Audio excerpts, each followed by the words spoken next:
Merci de votre fidélité à notre antenne et voici le JT court de ce jeudi 26 septembre 2024 sur votre antenne.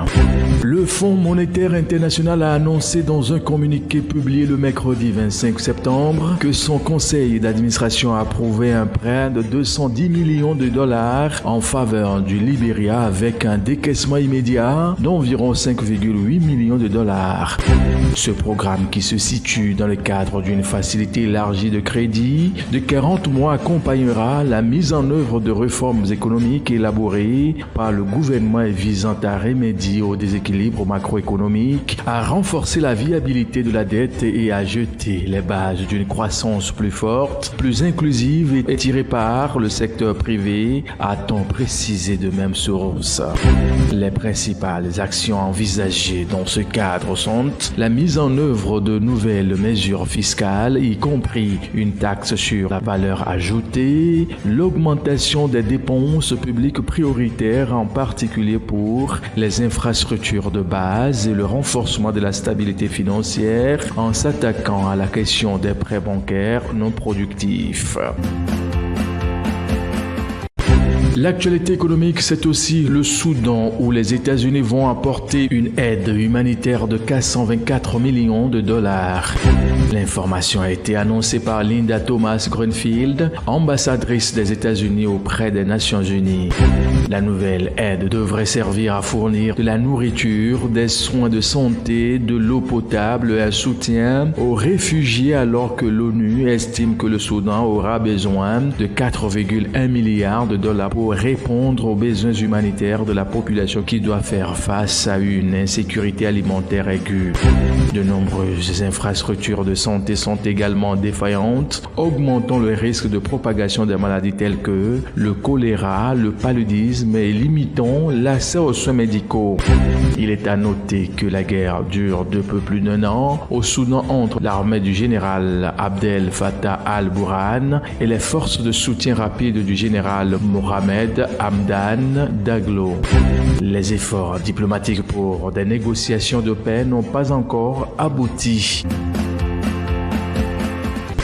Au point 3 de l'actualité, le Bénin ou Marsa Maroc a signé mardi le contrat de gestion délégué des terminaux 1 et 5 du port autonome de Cotonou avec Bénin Manutention.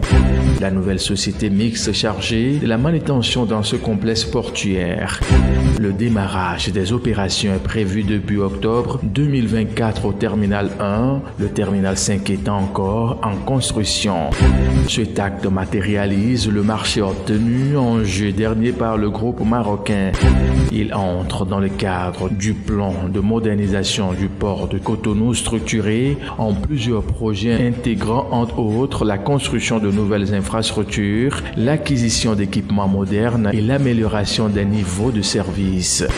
À terme, ce plan vise à porter la capacité annuelle du port à 20 millions de tonnes. Au Maroc, l'entreprise agricole Société de production maraîchère Samir, basée à Agadir, vient de conclure un accord avec le gestionnaire de fonds sud-africain Vintage Capital pour obtenir un financement mezzanine de 14 millions d'euros. L'annonce a été faite dans un communiqué publié le lundi 23 septembre sur le site du gestionnaire de fonds. L'enveloppe annoncée servira pour l'essentiel à financer la stratégie de développement de SPMS. L'entreprise agricole spécialisée dans la production et la commercialisation de tomates cerises et de fruits rouges ambitionne notamment de tripler sa superficie agricole cultivée à 300 hectares contre une exploitation actuelle s'étendant sur 101 hectares. Au Maroc, les fruits rouges constituent la principale catégorie de fruits exportés devant les agrumes et la pastèque. Au point final de cette actualité économique de ce jour, la Côte d'Ivoire où le gouvernement a octroyé de nouveaux permis de recherche minière à la société Lagune Exploration Afrique SA. D'une durée de validité de 4 ans, l'autorisation donnée lors du Conseil des ministres du 18 septembre dernier concerne notamment la recherche de l'or dans les départements de Méagui, Soubré, Gagnoa et de Lakota. Ce développement illustre non seulement l'intérêt croissant des investisseurs pour le secteur aurifère ivoirien, mais aussi la volonté du gouvernement d'accompagner les investisseurs dans la valorisation des ressources minières du pays.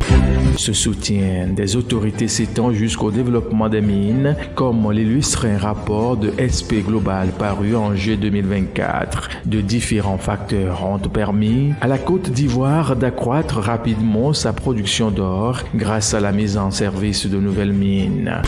La production d'or est ainsi passée de 20 tonnes en 2014 à 51 tonnes en 2023 et devrait atteindre 55 tonnes en 2024.